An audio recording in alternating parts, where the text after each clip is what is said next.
حضور نے ارشاد فرمایا میری امت میں سے 70,000 لوگ ایسے ہوں گے جو بغیر حساب کے جنت چلے جائیں گے۔ عرض کی اے اللہ کے پیارے محبوب صلی اللہ علیہ وآلہ وسلم وہ کون ہیں؟ فرمایا یہ وہ خوش نصیب ہیں جو شرکیہ دم طلب نہیں کرتے۔ وہ دم جن میں منتر پڑے جاتے ہوں اور اس کا معنی معلوم نہ ہو، یا معنی معلوم ہو اور وہ شرکیہ ہو، تو ایسے دم کرنا، ایسے لوگوں سے دم کروانا جو شرکیہ کلمات بولتے ہیں اور ان کے پاس جانا، یہ سخت گناہ ہے اور ایسے دم کرنا شرک ہے، اور ایسے چیزوں کی تائید کرنا بھی شرک ہے۔ ہاں، اگر قرآن مجید کے پاکیزہ کلمات کے ذریعے سے کوئی دم کرتا ہے تو اس میں کوئی حرج نہیں ہے۔ جس طرح صحابہ ایک سفر پہ گئے تو کسی کو سانپ نے کاٹ لیا تو انہوں نے سورہ فاتحہ پڑھ کر کے اس کو دم کیا اور اللہ نے اس کی برکت سے اس کو شفا بھی عطا کی۔ تو اگر قرآن مجید کے کلمات سے دم کیا جائے تو اس میں کوئی حرج نہیں۔ دم کبھی کوئی آ جائے تو کر دینا چاہیے۔ دم درود کی یہ دکان نہیں ڈالنی چاہیے۔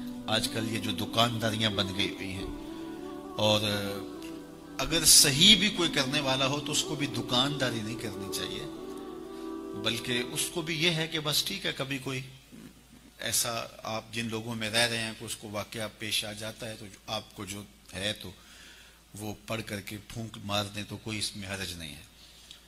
اور اس کے اور بھی طریقے ہیں، صرف دم پر ہی کر لیا جائے، دعا چھوڑ دی جائے، جبکہ مشکلات میں، دکھوں میں، اذیتوں میں دعائیں مانگنے کی ہمیں تلقین کی گئی ہے۔ مختلف طریقے ہیں بیماریوں سے، ڈاکٹر کے پاس بھی جائیں، دم بھی کروائیں، دعا بھی مانگیں، صدقہ بھی کریں، صلہ رحمی بھی کریں، بہت سارے ذریعے آپ کوئی بھی اختیار کر سکتے ہیں۔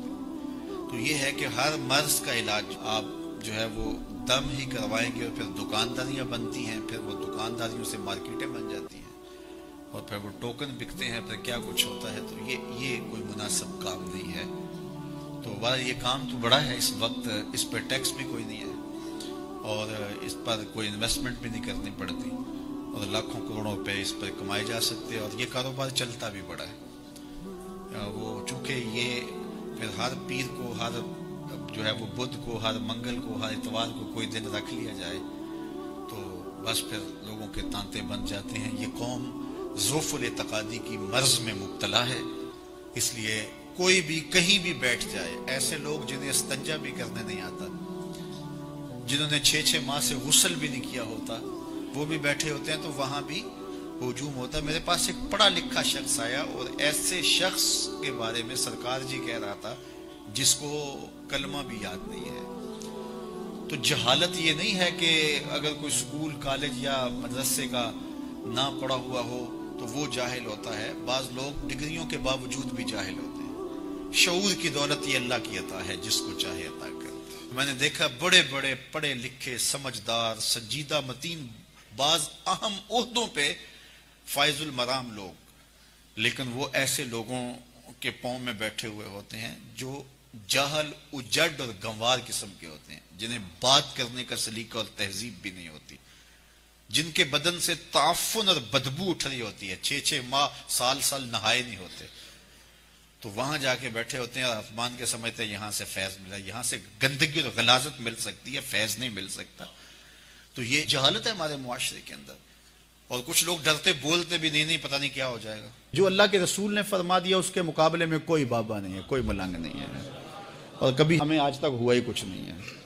وہ ایک بندے نے کہا یہ تباہ ہو جائے گا، برباد ہوئے گا، میں الحمدللہ ابھی بھی رسول اللہ کے دین کے گیت گا رہا ہوں۔ تو کچھ نہیں ہوتا، ان لوگوں کے جو ہے وہ مکر و فریب ہوتے ہیں۔ تو فرمایا کہ ایک تو یہ رقیہ